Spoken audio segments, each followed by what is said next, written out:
सो hey guys, पिछले episode में हमने देखा था कि युंगसू ने ज़्यादा ड्रिंक कर लिए, इसी कारण वो चक्कर खा के नीचे गिर जाता है।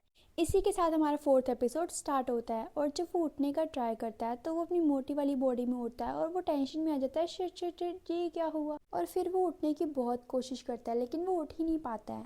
और अगर वो उठता भी है तो वो किसी ऐसे सपने में होता है जिसमें उसके पुराने स्कूल वाले बुली करने वाले लड़के और उसकी मदर होती है और वो तेजी से भागने लग जाता है। फिर वो सोचता है कि कहीं मेरी स्मार्ट वाली बॉडी गायब ही ना हो जाए और सारे बच्चे डर जाएं। लेकिन ऐसा नहीं होता, उसकी बॉडी बल्कि वहीं पर ही बेहोश पड़ी हुई थी और सारे आपस में बातें कर रहे थे कि हमें इसको ड्रिंक नहीं करवानी चाहिए थी। और इसी के साथ मोटा वाला युंगसू वहाँ पे पहुँचता है और सारे पूछते हैं कि तू यहाँ पे कैसे आया। और फिर मोटा वाला युंगसू बोलता है कि ये मेरा दोस्त है, मैं इसको अपने साथ लेके जाने के लिए आया हूँ। और फिर सारे बच्चे कहते हैं, ओ ये तेरा ही नाम ले रहा था क्या, तू इसके साथ रहता है ना।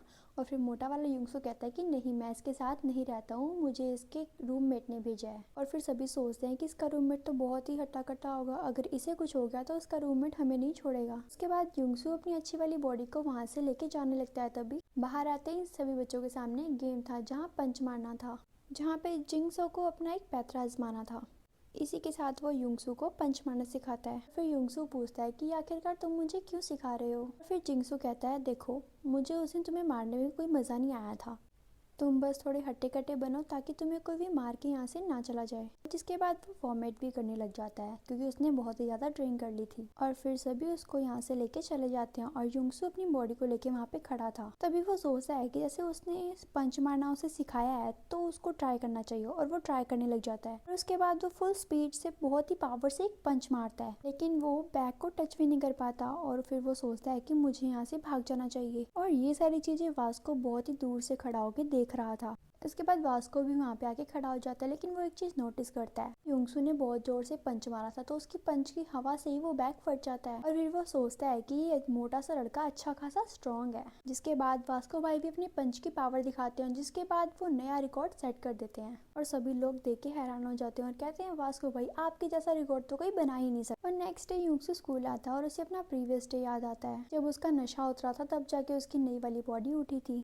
वो स्कूल के अंदर आते ही सबसे पहले जीहू से मिलता है क्योंकि जब वो लास्ट टाइम जीहू से मिला था तो वो अपनी पुरानी वाली बॉडी में मिला था, जिसके कारण वो उसे कहता है कि कल तुम क्यों नहीं आए।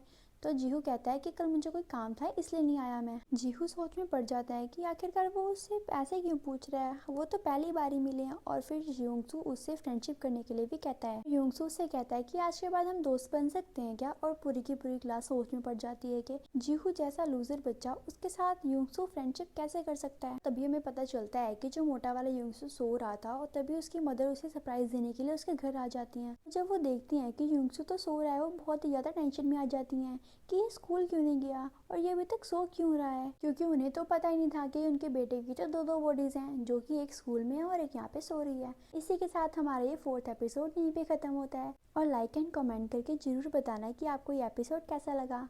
मिलते हैं नई वीडियो में, तब तक के लिए टाटा।